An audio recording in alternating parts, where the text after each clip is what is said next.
सामने से एक खूबसूरत लड़की गुजरी और ना चाहते हुए भी हमारी नजरें उस पर जा टिकी।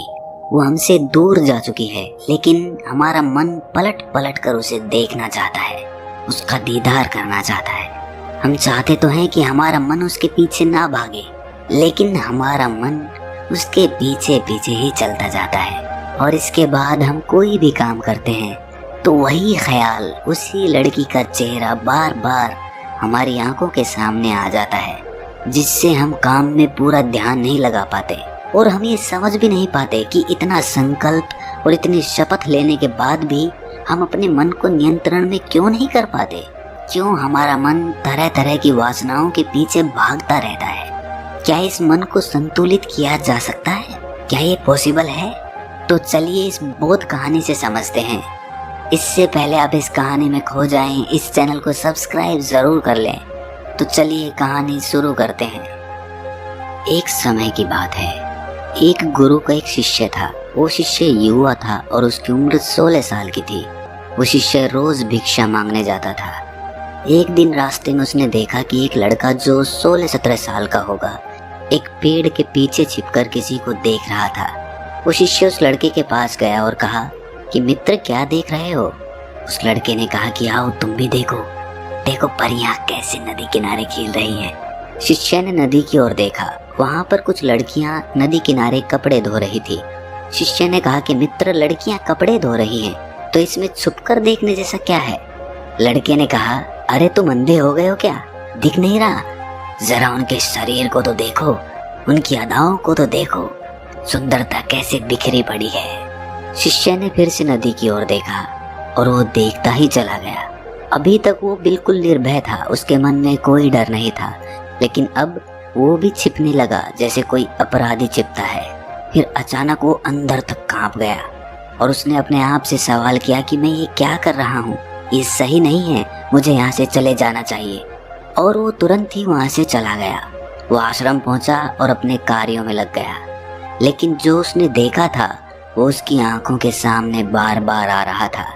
मन में वही चल रहा था। उसका मन दोबारा से वहीं जाने के लिए लालायित हो रहा था।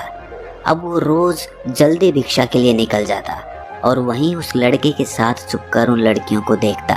अब ये उसका रोज का काम हो गया था। उस शिष्य का मन आश्रम के काम में नहीं लग रहा था। वो हर काम को आधा अधूरा ही कर रहा था। वो अलग ही दुनिया में खोया रहता था। जब गुरु उसे शिक्षा दे रहे होते तब भी उसका मन वहां नहीं होता। गुरु ने अपने शिष्य की इन हरकतों को भांप लिया। इसीलिए एक दिन गुरु ने शिष्य से कहा कि अब हम दोनों रोज साथ में भिक्षा मांगने जाएंगे। शिष्य ने कहा, नहीं गुरुदेव, आप परेशान क्यों होते हैं? मैं अकेला ही भिक्षा ठीक से मांग सकता हूँ। गुरु ने कहा, ठीक है, तो फिर तुम अकेले ही चले जाना। शिष्य आश्रम से भिक्षा मांगने के लिए चला गया। गुरु भी शिष्य को देखने के लिए कि वो कहाँ जाता है, किससे मिलता है, उसके पीछे चल दिए।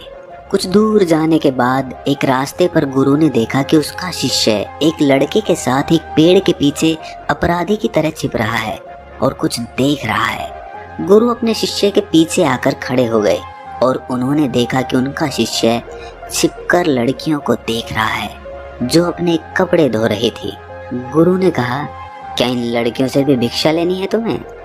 अपने गुरु की आवाज सुनते ही वो शिष्य घबरा गया, जैसे किसी चोर को किसी ने रंगे हाथों पकड़ लिया हो। उसकी हालत खराब हो गई। वो कुछ बोल भी नहीं पा रहा था। दूसरा लड़का वहां से भाग गया। शिष्य के मुख से कुछ टूटे फूटे शब्द ही निकल पा रहे थे बस। वो गुरु से नजरें नहीं मिला पा रहा था।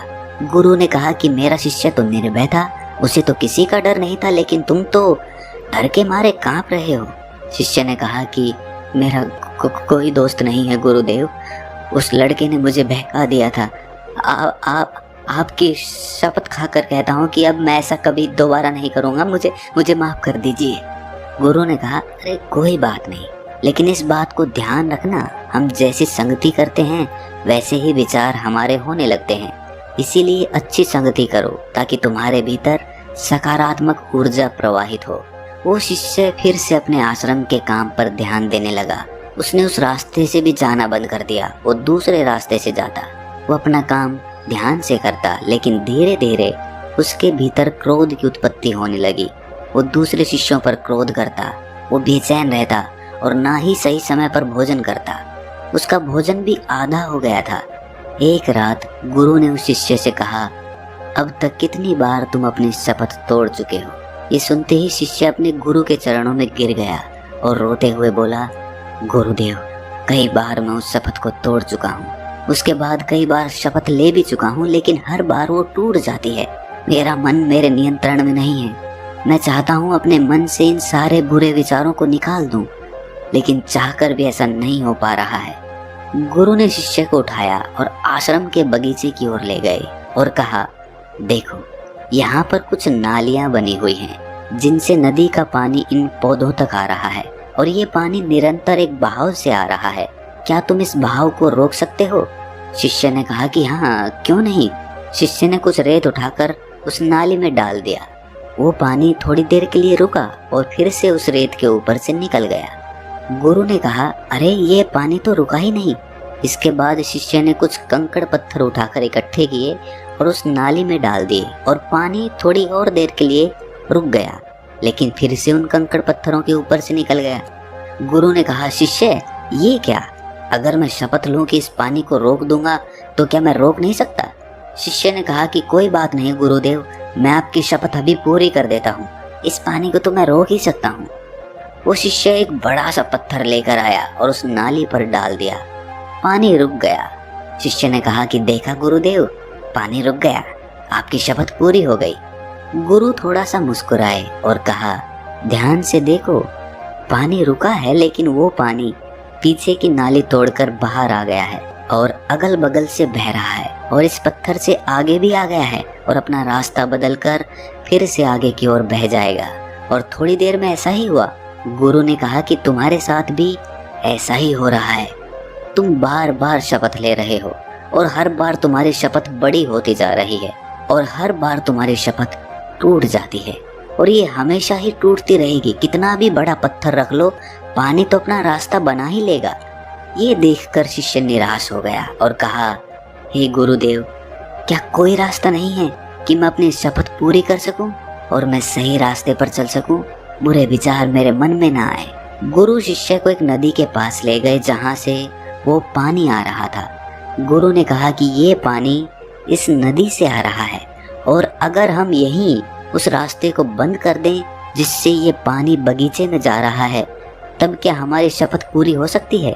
शिष्य ने कहा कि अवश्य ऐसा हो सकता है। मैं इस पानी को यहीं से बंद कर देता हूँ, तब आगे पानी जाएगा ही नहीं और आपकी शपथ भी पूरी हो जाएगी। शिष्य ने नदी से निकलने वाले रास्ते को भरपूर मेहनत करके पत्थर डाल डाल कर बंद कर दिया और कहा, लो गुरुदेव, हो गया, अब आगे पानी नहीं जाएगा। गुरु ने कहा कि शिष्य, अगर पानी आगे नहीं जाएगा तो उन पेड़ पौधों का क्या होगा जो बगीचे में लगे हैं? उन्हें तो पानी चाहिए और उनमें से कई तो ऐसे हैं जिन्हें रोज पानी चाहिए। वो तो मुरझाकर मर ही जाएंगे। उनका क्या होगा? पानी तो खोलना ही होगा। शिष्य ने वापस नदी से जाने वाले पानी के रास्ते को खोल दिया। गुरु ने कहा कि एक बात बताओ, अगर हम इस पानी को और अधिक खोल दें, 2 गुना या 4 गुना या 10 गुना, या पूरी नदी का पानी बगीचे की ओर मोड़ दें, तो क्या होगा? शिष्य ने कहा कि तब गुरुदेव, बगीचे में जितने पेड़ पौधे हैं सब नष्ट हो जाएंगे, वहां कुछ नहीं बचेगा।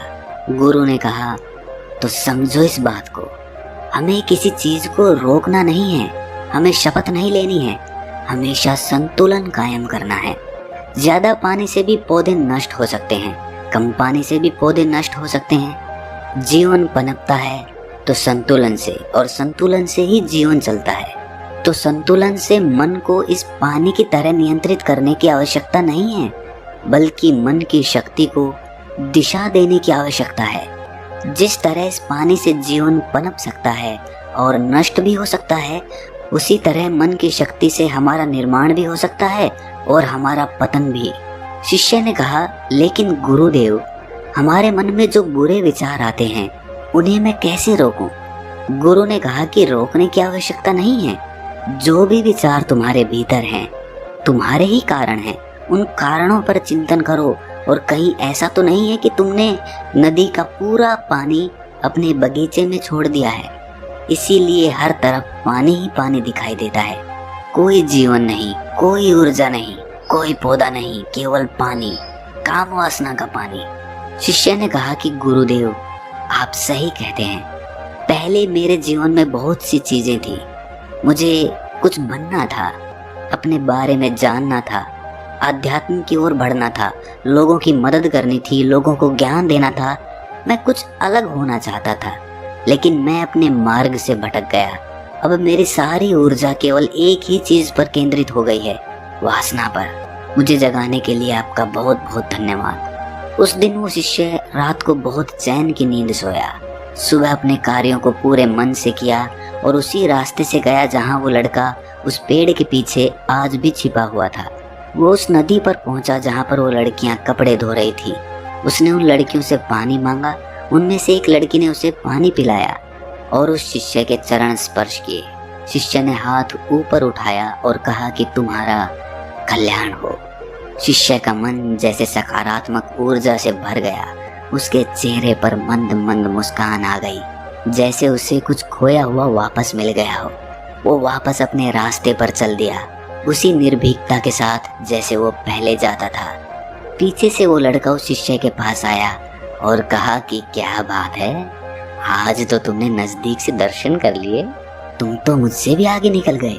शिष्य ने कहा कि हम हमेशा दूसरों के दर्शन करने में व्यस्त रहते हैं, अपने दर्शन कर ही नहीं पाते। तुम कब तक यूं ही पेड़ों के पीछे छुपते रहोगे? किसी को पसंद कर लो, उससे बोल दो, अगर वो भी तुम्हें पसंद करे तो शादी कर लो। लेकिन इससे पहले कुछ बन जाओ, अपनी कोई पहचान बनाओ। यूं अपना समय और ऊर्जा नष्ट मत करो। वो लड़का रोज शिष्य से मिलने लगा। उस लड़के ने उस नदी किनारे जाना छोड़ दिया और वो अपने जीवन में कुछ बनने के लिए संघर्ष करने लगा। संगति का असर होता ही है, इसीलिए अपनी संगत बदलो, अपने विचार बदलो। अगर तुम खुद बदल रहे हो तो अपने आप को बदलते हुए देखो कि ये सही है या गलत। जब तुम्हारे मन में गंदे विचार आए तब अपने आप को दोषी मत मानना, आत्मग्लानि में मत जीना। ये शरीर है और ये सब इसने हजारों वर्षों में सीखा है। एक केवल तुम्हारे संकल्प कर लेने से, शपथ ले लेने से ये टूटने वाला नहीं है।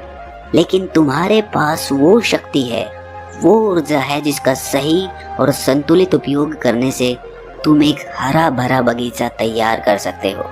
तुम ये सोच भी नहीं सकते कि तुम क्या हो। तुम एक जीवित ऊर्जा हो जो कुछ भी अनुभव करने के लिए स्वतंत्र है, जो निर्माण करने के लिए स्वतंत्र है, जो कुछ भी हो जाने के लिए स्वतंत्र है। तुम कितने कीमती हो ये तुम खुद भी नहीं जानते। इसलिए जागृत हो जाओ, जाग जाओ, पहचानो। एक मशीन की तरह बनकर मत रह जाना। तो दोस्तों, कैसी लगी ये कहानी कमेंट सेक्शन में ज़रूर बताना, और अगर अच्छी लगी तो इस चैनल को सब्सक्राइब करना ना भूलना। तो मिलते हैं अगली कहानी में, तब तक के लिए अपना ख्याल रखें।